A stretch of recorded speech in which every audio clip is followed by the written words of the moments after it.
Hi, this is Vivek Mishra and you are watching my YouTube channel. तो भाई चालू करते हैं, वापस से आते हैं अपनी सीरीज पे। और सीरीज बन रही है कौन सी?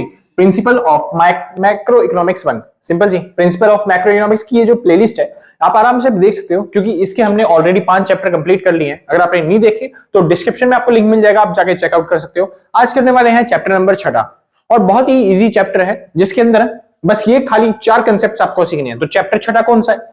चैप्टर 6 है national income and determination in open economy with government. यानी कि एक ऐसा चैप्टर जहां पे हम एग्रीगेट डिमांड, एग्रीगेट सप्लाई के बारे में तो सीखेंगे, लेकिन यहां पे क्लोज्ड इकोनॉमी की बजाय हमें ओपन इकोनॉमी के बारे में स्टडी करना है, जहां पे गवर्नमेंट भी रहेंगी, विदेशों से एक्सपोर्ट और इंपोर्ट करने वाले फैक्टर्स भी रहेंगे। सिंपल जी, अब ये चैप्टर्स में क्या क्या सीखना है वो समझते हैं। इस चैप्टर के अंदर बस खाली आपको 4 टॉपिक सीखने हैं। क्या क्या? सबसे पहले आप सीखोगे कंजम्पशन फंक्शन क्या होता है ओपन इकोनॉमी के अंदर, मतलब ठीक है जी। उसके बाद एग्रीगेट डिमांड कैसे डिराइव होता है उसके अंदर। उसके बाद आप सीखोगे इक्विलिब्रियम लेवल ऑफ आउटपुट, यानी कि इक्विलिब्रियम लेवल ऑफ आउटपुट कैसे होता है, यानी इक्विलिब्रियम कैसे डिसाइड करते हैं ओपन इकोनॉमी में।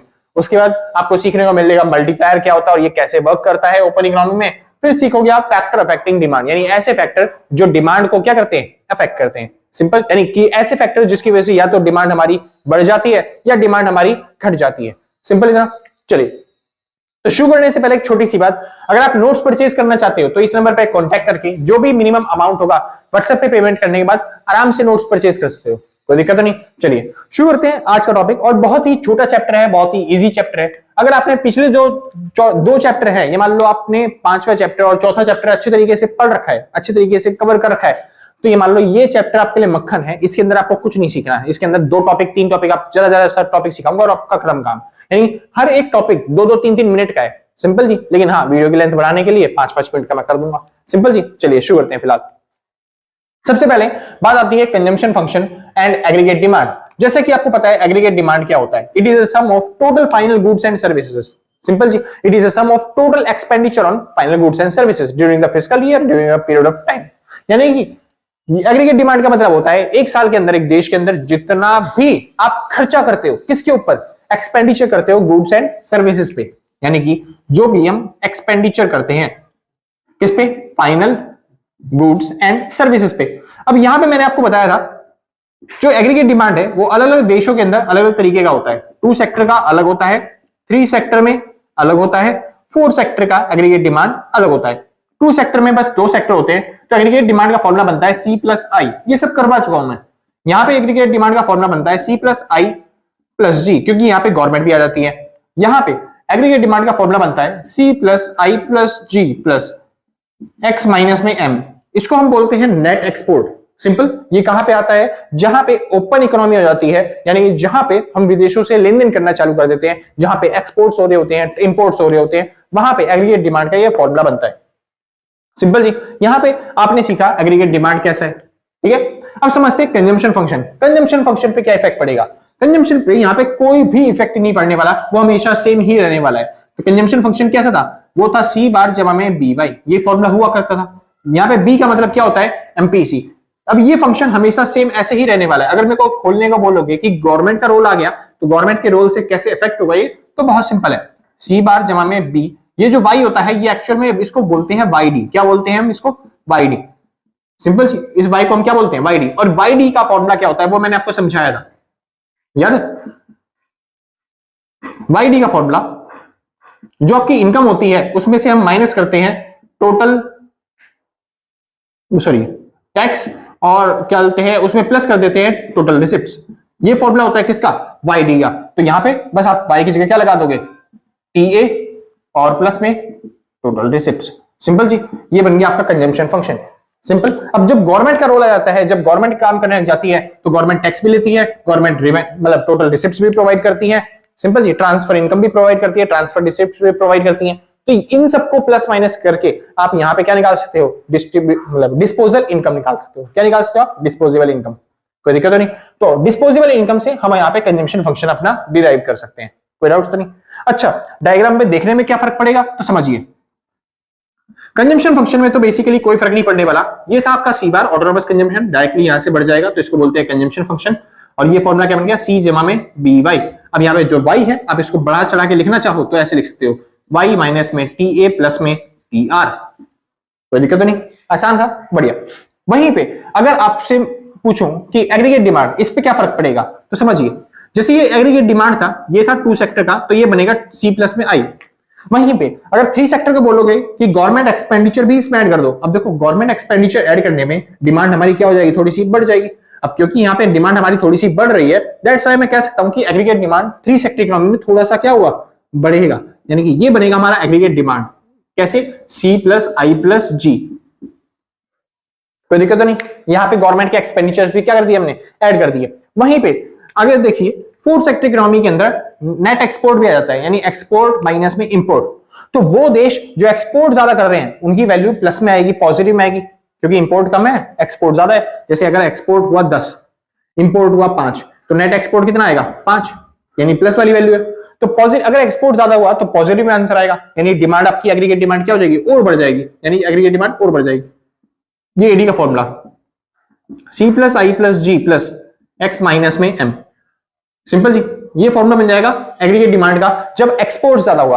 लेकिन वहीं पे अगर एक्सपोर्ट की जगह इंपोर्ट ज्यादा हो जाए, तो इंपोर्ट ज्यादा होने पे आपका एग्रीगेट डिमांड क्या हो जाएगा, थोड़ा सा माइनस में आएगा, क्योंकि ये जो वैल्यू है अगर यहाँ पे 15 होता, इंपोर्ट ज्यादा होता तो माइनस में आंसर आता। तो एग्रीगेट डिमांड गवर्नमेंट एक्सपेंडिचर वाले से, यानी 3 सेक्टर इकोनॉमी से नीचे आ जाएगी, यानी तब उस टाइम पे एग्रीगेट डिमांड ऐसे बनेगी। सिंपल, कोई दिक्कत नहीं।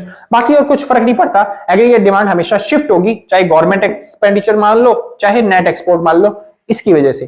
तो यहां पे हमने सीखा कि कंजम्पशन फंक्शन कैसे वर्क करेगा और एग्रीगेट डिमांड कैसे वर्क करेगा, कहां पे, ओपन इकोनॉमी के अंदर।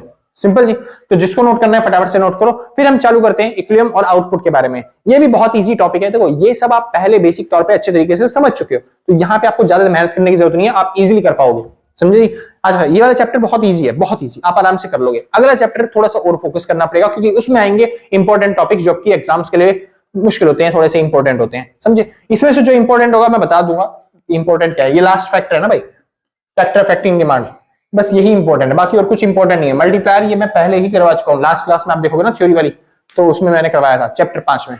सिंपल जी, चलिए एक बार जिसको नोट करना है फटाफट से नोट करो, फिर हम आगे चलते हैं, शुरू करते हैं भाई। अब टॉपिक का नाम आता है इक्विलिब्रियम लेवल एंड आउटपुट। अब ये इक्विलिब्रियम लेवल और आउटपुट कैसे डिसाइड होगा, यानी कि बेसिकली इक्विलिब्रियम कैसे डिसाइड होगा उसके बारे में समझते हैं। इक्विलिब्रियम क्या होता है, ये मैं पहले भी समझा चुका हूं। इक्विलिब्रियम एक ऐसी पोजीशन होती है जहां पे एग्रीगेट डिमांड बराबर होता है किसके, एग्रीगेट सप्लाई के। सिंपल जी, तो देखिए जैसे कि डायग्राम में फॉर एग्जांपल के तौर पे ये बन गया हमारे लिए इनकम, जिसको हम एएस बोलते हैं, ये बन गया कंजम्पशन, ये बन गया एग्रीगेट डिमांड, ठीक है जी। अब यहां पे जो एग्रीगेट डिमांड होगा, जैसे यहां पे सी प्लस आई है, तो यहां पे एग्रीगेट डिमांड थोड़ा सा क्या हो जाएगा, ऊपर बनेगा, क्योंकि ये 4 सेक्टर का है, तो एग्रीगेट डिमांड बनेगा ऐसा कि सी प्लस आई प्लस जी प्लस एक्स माइनस में एम, यानी बस थोड़ा सा ऊपर बनाना है और कुछ नहीं। तो चाहे तो आप इसको मिटो सकते हो, इसका कोई काम नहीं है, ठीक है। बनाना उसी तरीके से जैसे आपने पहले क्वेश्चन किए थे वैसे। तो अब इक्विलिब्रियम कहां पे जाएगा, अब इक्विलिब्रियम इस जगह पे होगा, इसको बोलेंगे break even point, B E point, और इसको बोलते हैं इक्विलिब्रियम पॉइंट। यहीं से बस आपको लाइन ड्रॉ करनी है नीचे, यहीं से आपको भी लाइन ड्रॉ करनी है बस नीचे, यहाँ पे इन्वेस्टमेंट बना देते हैं, तो बस इन दोनों लाइनों को इंटरसेक्ट करते हुए बस एक लाइन ड्रॉ कर दो सीधी, तो ये बन गया सेविंग। सेविंग कर्व क्या होता है, यहाँ पे पॉजिटिव, यहाँ पे आके सेविंग हो गई 0, इधर हो गया सेविंग कर्व नेगेटिव। सिंपल जी, इसको बोलते हैं हम इक्विलिब्रियम पॉइंट, क्योंकि यहाँ पे सेविंग बराबर है इन्वेस्टमेंट के, इसको बोलते हैं ब्रेक इवन पॉइंट। सिंपल जी, क्योंकि यहाँ पे सेविंग क्या है 0, बस इसको बोलते हैं इक्विलिब्रियम लेवल और आउटपुट लेवल या फिर प्रोडक्शन लेवल, कि इतना हम उत्पादन करेंगे देश के अंदर, इकोनॉमी के अंदर, कोई दिक्कत नहीं। अब इससे फर्क कैसे पड़ेगा, या फिर केस स्टडी कैसे आ सकती है, समझिए।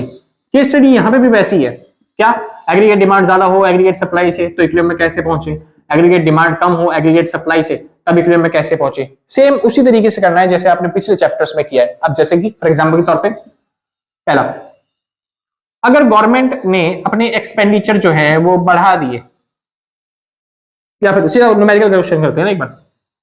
एग्रीगेट सप्लाई आपको दे रखा है 4000, वहीं पे आपको फॉर एग्जांपल के तौर पे दे रखा है सी बार कितना दे रखा है 500, और एमपीसी 0.8, और क्या बोलते हैं, और क्या दे दूं, हाँ जी इन्वेस्टमेंट दे रखा है 2000, वहीं पे मान लेते हैं गवर्नमेंट एक्सपेंडिचर दे रखा है 2000, नहीं ज्यादा हो गया ना 200। सिंपल इतना, कोई दिक्कत नहीं। हाँ जी, गवर्नमेंट एक्सपेंडिचर दे रखा है मान लेते हैं 700 रुपए, और इन्वेस्टमेंट दे रखी है 1000 रुपए। तो बताओ इकोनॉमी इक्विलिब्रियम में है या नहीं है, बस इस तरीके से क्वेश्चन पूछेगा। तो करना कैसे, बस वही फॉर्मूला लगाएंगे, एडी बराबर में एएस वाला, लेकिन इस बार एडी का जो फॉर्मूला होगा वो फुल फ्लेज फॉर्मूला लगाना है, यानी बड़े वाला फॉर्मूला। तो वो फॉर्मूला क्या बनता है, वो बनता है सी बार जमा में बी वाई जमा में आई जमा में जी जमा में एक्स माइनस में एम, सिंपल, और इक्वल टू में एएस। अब ये देखो यहाँ पे मैंने कहीं पे भी, अच्छा सॉरी, इसको नेट एक्सपोर्ट मानो, क्या मान के चलो, नेट एक्सपोर्ट, सिंपल जी। नेट एक्सपोर्ट देने की जगह वो एक्सपोर्ट इंपोर्ट भी दे सकता है, तो वो भी कर लेना। तो सी बार इसकी वैल्यू दे रखी है 500, बी और वाई को मल्टीप्लाई करना है, तो बी और वाई को मल्टीप्लाई करना है, तो इसको मल्टीप्लाई करेंगे तो हो जाएगा 8 चौक 32 यानी 3200 जमा में इन्वेस्टमेंट की वैल्यू 200, गवर्नमेंट एक्सपेंडिचर की वैल्यू 700 और नेट एक्सपोर्ट की वैल्यू 1000 इक्वल टू में 4000, एग्रीगेट सप्लाई 4000। देखो अब दोनों बराबर हैं या नहीं है, तो ये हो गया 3200 और क्या बोलते हैं 200 और 500 700, 3200 और 700 हो जाता है 3900, 3900 4900 4900 और 700, ये हो गया 5600। तो आप देख रहे हो कि यहाँ पे एग्रीगेट जो डिमांड है वो ज्यादा है, एग्रीगेट डिमांड ज्यादा है, मतलब ये वाला सिचुएशन है, एग्रीगेट डिमांड ज्यादा है, मतलब हम इस वाले मतलब हम इस वाले पॉइंट में, इस वाले एरिया में। अब क्योंकि हम इस वाले एरिया में हैं, यानी प्रोडक्शन का लेवल ये होगा, हमें कहां पे जाना है, इक्विलिब्रियम पे। इक्विलिब्रियम पे जाने के लिए प्रोडक्शन बढ़ाना पड़ेगा, तो प्रोडक्शन क्या किया जाएगा, बढ़ाया जाएगा। तो इस तरीके से क्वेश्चन आ सकते हैं और आपको बहुत अच्छे तरीके से सॉल्व करने हैं। मेन बेसिक तौर पे मैं बार बार कह रहा हूं, जो पिछला चैप्टर था अगर आपने सही से कर लिया है, चौथा चैप्टर पांचवा चैप्टर अच्छे तरीके से कर लिया है, तो इन चैप्टरों में आपको कोई दिक्कत ही नहीं आने वाली है। बहुत ही सिंपल चैप्टर है, इसके अंदर कुछ नहीं है, बस ये जो गवर्नमेंट एक्सपेंडिचर और नेट एक्सपोर्ट है बढ़ा दिया है। अगर आप ये चैप्टर ना भी डालते ना, तब भी आप आराम से अच्छे नंबर स्कोर करके आते। सिंपल जी, चलो कोई बात नहीं। अगर आपको नोट करना है फटाफट से नोट कर लो, फिर हम आगे चलते हैं। टॉपिक का नाम आता है मल्टीप्लायर, वो भी बिल्कुल सेम है जैसे पहले किया था आपने। हाँ जी, तो शुरू करते हैं। अब बात आती है किसकी, मल्टीप्लायर की। अब ये मल्टीप्लायर क्या है और ये कैसे वर्क करता है उसके बारे में बात कर लेते हैं। ओपन इकोनॉमी में कोई फर्क नहीं पड़ता, आप समझिए, चाहे कुछ भी हो जाए, aggregate demand equal to aggregate supply होता है, ये आप पता कर चुके हो पहले से, पता है आपको।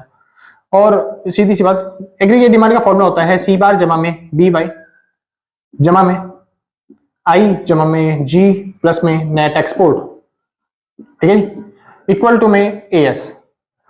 यही होता है, एएस को मैं वाई बोल सकता हूं।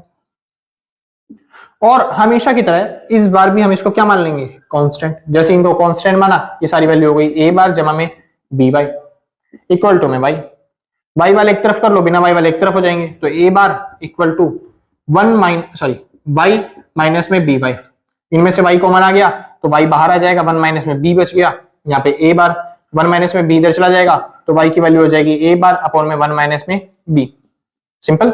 और ये चीजें मैं आपको पहले भी कई बार समझा चुका हूं, पिछली वीडियोस में हो चुकी हैं ये सब, ठीक है जी।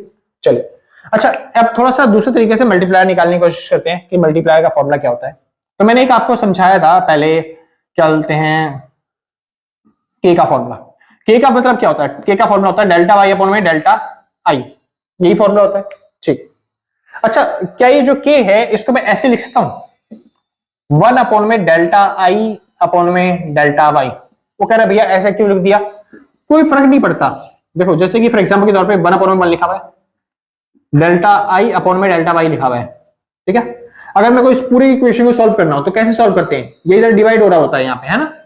जब मैं इसको उल्टा कर देता हूं ना, तो ये ऊपर जाके मल्टीप्लाई होने नहीं जाता है, उल्टा होने के बाद मल्टीप्लाई में आ जाता है ये। तो 1 अपॉन में 1 मल्टीप्लाई में डेल्टा वाई अपॉन में डेल्टा आई ऐसे लिख सकता हूं, और मल्टीप्लाई करने पे सेम वही आएगा, डेल्टा वाई अपॉन में डेल्टा आई। तो मैं बस इसी के लिए बताना चाह रहा हूं कि मैं इस इक्वेशन को ऐसे लिख सकता हूं, सिंपल।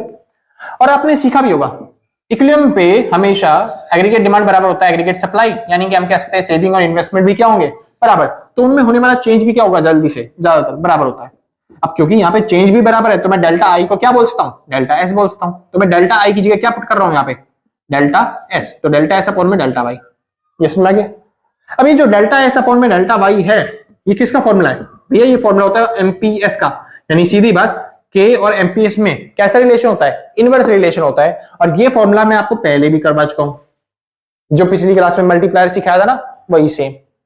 इसके बाद एमपीएस का फॉर्मूला क्या होता है आपको पता ही होगा, एमपीएस प्लस में एमपीसी इक्वल टू क्या होता है 1। एमपीएस निकालना है तो एमपीसी उधर भेज दो, तो एमपीएस आ जाएगा 1 माइनस में एमपीसी, यानी एमपीएस की जगह लिख सकता हूं मैं 1 माइनस में एमपीसी। तो के का तीसरा फॉर्मूला बन गया 1 अपॉन में 1 माइनस में एमपीसी, सिंपल। तो ये फॉर्मूला बन गया। तो इस तरीके से रिलेशन होते हैं एमपीसी के, एमपीएस के साथ। तो जो एमपीसी और एमपीएस है उससे बाहर वाले जो होते हैं, नेट एक्सपोर्ट हो गया, गवर्नमेंट एक्सपेंडिचर हो गया, इससे कोई भी प्रभाव जल्दी से नहीं पड़ता। सिंपल जी, कोई दिक्कत तो नहीं। हाँ, पड़ता कैसे? जब वो एडिशनल ले आते हैं, जैसे कि गवर्नमेंट ने एक्स्ट्रा खर्चा करना चालू कर दिया। गवर्नमेंट ने पहले 1000 रुपए का इन्वेस्टमेंट करती थी, जब ये कांस्टेंट ना हो इनकी वैल्यू, जब इनकी वैल्यू कांस्टेंट नहीं होगी ना, तब जो क्या बोलते हैं मल्टीप्लायर है उस पर इफेक्ट पड़ेगा, वरना उसके अलावा इफेक्ट नहीं पड़ने वाला। बस इतना सा समझाना था मल्टीप्लायर के कंसेप्ट में, और जैसे आपने ये समझ लिया वैसे ही आपका मल्टीप्लायर वाला टॉपिक भी खत्म हो गया। सिंपल जी। और हाँ, अगर आप सही से समझना चाहते हो मल्टीप्लायर, तो फिक्स है, जो लास्ट क्लास में मैंने न्यूमेरिकल करवाया था, पूरा टेबल बना के करवाया था, वो पक्का कर लेना। तो ऐसा ही क्वेश्चन आपके एग्जाम्स में आएगा, वही इंपॉर्टेंट है। सिंपल जी। बाकी जब पेपर की प्रैक्टिस करोगे तो आराम से आपका जो पेपर है वो सॉल्व भी हो जाएगा। आपसे मैं क्वेश्चन करवा भी दूंगा, जो भी इंपॉर्टेंट क्वेश्चन है, क्वेश्चन पेपर सॉल्व करेंगे 2-3, तो उसके साथ आपका सब चीज क्लियर हो जाएगा। सिंपल जी। तो अभी तक अगर आपको वीडियो अच्छी लग रही हो तो लाइक शेयर सब्सक्राइब करके पक्का जाना। देखो भाई, जब लंबी वीडियो बनानी होती है तो लंबी वीडियो बना देता हूँ 1-1.5 घंटे की, लेकिन जब छोटी वीडियो होती है, जब ज्यादा कंटेंट नहीं होता, तो फिर मैं नहीं चाहता उसको मैं बढ़ा के खींच के 1-1.5 घंटा पहुंचाऊं। समझे जी? तो इसलिए थोड़ी छोटी बना देते हैं। ठीक है, कोई दिक्कत तो नहीं। हाँ, लेकिन कई बच्चे बोलते हैं भैया 5 मिनट की वीडियो बना दी, इससे तो कुछ समझ में नहीं आएगा, कुछ फायदा नहीं होगा। लेकिन भाई इसलिए थोड़ा सा बड़ा करना पड़ता है, 20-25 मिनट, ताकि आपके जो डाउट्स होंगे, छोटे छोटे भी कई बार डाउट्स आ जाते हैं और वो माइंड में भड़क करते हैं, तो इसलिए वो भी क्लियर करने पड़ते हैं। तो बस वो क्लियर करने गए हैं। ये टॉपिक शायद मैंने समझाया नहीं था पिछली बार, इसलिए मल्टीप्लायर का ये टॉपिक मैंने आज यहाँ पे समझा दिया है। सिंपल जी। तो जिसको नोट करना है फटाफट से नोट कर लो, फिर आगे चलते हैं। सबसे इंपॉर्टेंट टॉपिक लास्ट टॉपिक है, जो कि आपको सीखना ही है। ये वाला टॉपिक आगे मैं नहीं सिखाऊंगा, पहले भी नहीं सिखा रखा था, नया ही है और आपको सीखना ही है। सिंपल जी। तो एक बार फटाफट से नोट कर लो, फिर हम आगे चलते हैं और खत्म करते हैं चैप्टर को। श्योर थे? और टॉपिक का नाम आता है फैक्टर अफेक्टिंग डिमांड। ऐसे फैक्टर जिसकी वजह से डिमांड क्या होती है, अफेक्ट होती है, यानी कि डिमांड कभी बढ़ जाती है और कभी घट जाती है। वो शुरू करने से पहले एक छोटी सी बात बताइए, कभी नाम सुना है सर्कुलर फ्लो का? क्या होता है सर्कुलर फ्लो? देखा, इतनी जल्दी भूल जाते हैं, बस खाली थोड़ा सा टॉपिक बताया और फिर भूल गए। सर्कुलर फ्लो क्या होता है? एक ऐसा फ्लो जो कि समझाता है कि पैसा कैसे घूमता है। ठीक है, और पैसा कैसे घूमता है तो समझिए, सबसे पहले दुनिया में क्या होता है? प्रोडक्शन। उसके बाद क्या होता है? प्रोडक्शन करने के बाद लोग सामान जाके मार्केट में बेचते हैं। जैसे कोई बिजनेसमैन है, उसने सामान बनाया, सामान बनाने के बाद जब वो सामान बेचने जाएगा, सॉरी, जब वो सामान बनाने के बाद सामान बेचने जाएगा मार्केट के अंदर, तो बदले में उसको क्या मिलेगा? पैसा। और जैसे ही उसको पैसा मिला, तो यानी कि उसने क्या कमाया? इनकम। जैसे ही उसने इनकम कमाई, तो वो क्या करेगा? उसके पैसे का जेब में रख के थोड़ी ना घूमेगा, तो वो क्या करेगा? एक्सपेंडिचर। क्या करेगा? एक्सपेंडिचर, खर्चा करेगा। खर्चा करेगा तो पैसा किसके पास जाएगा? जिसने वो सामान बनाया था, जिसने प्रोडक्शन किया था, उसी के पास जाएगा। जैसे अगर उसने 1000 का सामान बनाया तो 1000 रुपए इनकम कमाएगा। 1000 रुपए इनकम कमाया तो खर्चा भी कितने का कर सकता है? 1000 रुपए का। तो अगली बार प्रोडक्शन भी कितने का हुआ? 1000 का। ऐसे ही पैसा क्या होता है? घूमता रहता है। सिंपल ना? चलिए, अब क्या हमको मेन क्या सीखना है? हमको मेन सीखना है कि ऐसे फैक्टर्स जो कि डिमांड को अफेक्ट करते हैं, ऐसे फैक्टर जो डिमांड को अफेक्ट करते हैं, वो कैसे पता चलेगा? कुछ नहीं, आपने डिमांड के बारे में सीखा क्या है? एग्रीगेट डिमांड होता क्या है भैया? एक देश के अंदर जितना भी खर्चा करते हैं, बस वो खर्चा को जोड़ना होता है, बस वही काम करो। एडी का फॉर्मूला होता है C plus I plus G plus X minus में M। तो एग्रीगेट डिमांड, अगर कोई आपसे पूछे, खाली यही नहीं, फैक्टर अफेक्टिंग डिमांड, कोई आपसे पूछे वो कारण बताओ जिसकी वजह से एग्रीगेट डिमांड क्या हो सकती है? बढ़ सकती है। वो कारण बताओ जिसकी वजह से एग्रीगेट डिमांड क्या हो सकती है? बढ़ सकती है। तो एग्रीगेट डिमांड कब बढ़ सकती है? एग्रीगेट डिमांड, एडी कैसे बढ़ेगा?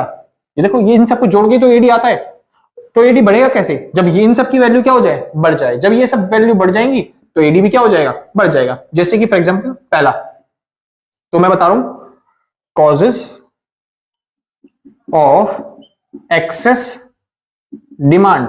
मैं क्या बता रहा हूं topic? Causes of excess demand. कई बार एग्जाम्स में 6 नंबर में आया है, समझे? छोटे छोटे क्वेश्चन में आ जाता है कॉजेस ऑफ एक्सेस डिमांड बता दो, और अगर बड़े नंबर में आ गया तब तो मैं अगले चैप्टर में समझाऊंगा ही कि कॉजेस ऑफ एक्सेस डिमांड है, उसको कैसे अच्छे तरीके से आप एक्सप्लेन करोगे।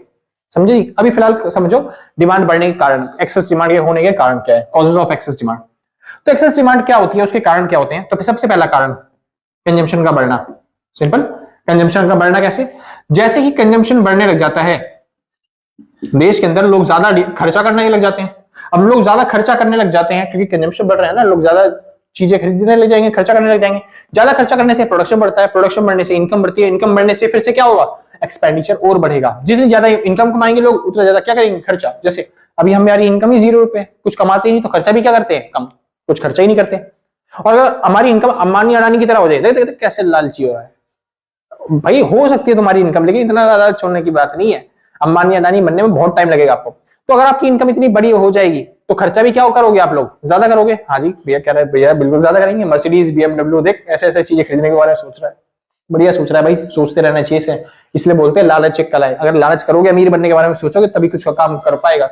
जो सोचता है ना कि मेरे को अमीर ही नहीं बनना, मेरे को जरूरत नहीं है, ये सब मोह है, वो साधु बाबा बन के रह जाता है और कुछ नहीं कमा पाता दुनिया में। हाँ, प्रवचन उनके लिए बहुत अच्छे लगते हैं सुनने के लिए, ठीक है जी, कि हाँ कि जिसको भाई नेगेटिव थॉट आ रहे होते हैं तो फिर इसलिए न्यूट्रल करने में काम करते हैं। लेकिन जिसके पास पॉजिटिव थॉट है वो नेगेटिव थॉट में तो जाएगा ही नहीं कभी। तो इसलिए अपने आप को पॉजिटिवली लेके चलना है कि हमको और पैसा कमाना है, और पैसा कमाना है, और पैसा कमाना है, समझे, ताकि इन बाबाओं की जरूरत ना पड़े, नेगेटिव थॉट्स के अंदर ना जाए। ठीक है जी, चलिए। वगैरह भैया प्रेमानंद को कुछ नहीं बोलना भाई, प्रेमानंद को कुछ नहीं बोल रहा मैं, लेकिन मैं उनकी बात कर रहा हूँ जो थोड़े से समझ रहे हो आप। ठीक है जी, हाँ जी। तो कंजम्पशन, अगर कंजम्पशन बढ़ेगा, अगर क्या बोलते हैं देश के अंदर लोग ज्यादा कंजम्पशन करेंगे, ज्यादा चीजें खाएंगे, तो इससे क्या होगा, इससे चीजों की डिमांड बढ़ेगी, लोग बिजनेसमैन प्रोडक्शन ज्यादा बढ़ाएंगे, प्रोडक्शन बढ़ाएंगे तो फिर लोगों की इनकम भी बढ़ेगी, इनकम बढ़ेगी फिर से दोबारा देश में एक्सपेंडिचर बढ़ेगा, जिसकी वजह से अल्टीमेटली जाके डिमांड क्या होगी, फिर से वापस से बढ़ जाएगी, एग्रीगेट डिमांड बढ़ जाएगी। सिंपल जी, बस इतना समझाना है।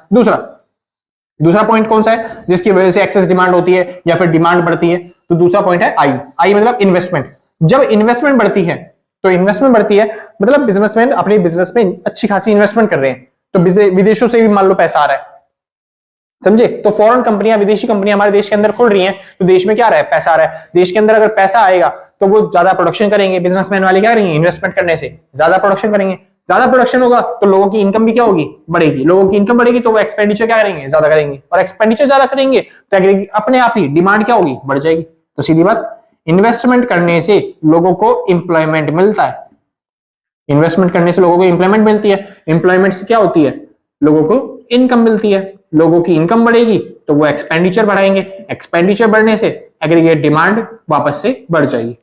सिंपल जी। तो इसलिए इन्वेस्टमेंट बढ़ने से एग्रीगेट डिमांड भी क्या हो जाती है, बढ़ जाती है।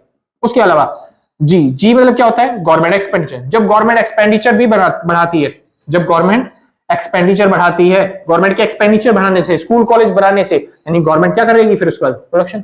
गवर्नमेंट एक्सपेंडिचर करेगी तो उससे किस चीज पे खर्चा करेगी, बिल्डिंग, स्कूल की, रोड, सड़कें, ये सब चीजें बनवाएगी, यानी गवर्नमेंट क्या कर रही है, प्रोडक्शन कर रही है। और जब गवर्नमेंट प्रोडक्शन करेगी तो उससे लोगों की इनकम क्या होगी, बढ़ेगी। गवर्नमेंट के एक्सपेंडिचर से प्रोडक्शन देश का क्या होता है, बढ़ता है, जिससे लोगों की जो इनकम होती है वो क्या होगी, बढ़ेगी, जिससे लोग जो है वो खर्चा, एक्सपेंडिचर बढ़ाएंगे, एक्सपेंडिचर बढ़ेगा तो दोबारा से ये डिमांड क्या हो जाएगी, बढ़ जाएगी। सिंपल जी, ये सब फैक्टर्स है। अगला एक्सपोर्ट, इसको ध्यान से समझना भाई। एक्सपोर्ट मतलब क्या होता है, जब हमारे देश के लोग विदेशों में जाके सामान बेचते हैं, उस पॉइंट को बोलते हैं एक्सपोर्ट। सिंपल जी। अब समझिए इससे एग्रीगेट डिमांड कैसे बढ़ती है, इससे एग्रीगेट डिमांड कैसे बढ़ती है, एक्सपोर्ट करने से भैया कैसे बढ़ेगी एग्रीगेट डिमांड। सुनिए, एक्सपोर्ट करने से डिमांड कैसे बढ़ती है। एक्सपोर्ट करना मतलब होता है विदेशों में जाके सामान बेचना। विदेशों में सामान बेचेंगे तो विदेशी लोग हमारे देश के सामान देखेंगे, ओ वाओ इतने ट्रेडिशनल चीजें, इतनी अच्छी अच्छी चीजें, तो क्या होगा, इससे वो लोग हमारी चीजों की डिमांड क्या करेंगे, और ज्यादा करेंगे। और अगर हमारी चीजों की डिमांड और ज्यादा बढ़ेगी तो इससे क्या होगा, एग्रीगेट डिमांड क्या हो जाएगी, बढ़ जाएगी। सिंपल जी। तो ये सब कारण है एग्रीगेट डिमांड के बढ़ने के। लेकिन हाँ, एक और रह गया, इंपोर्ट। ये सबसे मोस्ट इंपोर्टेंट है, इंपोर्ट।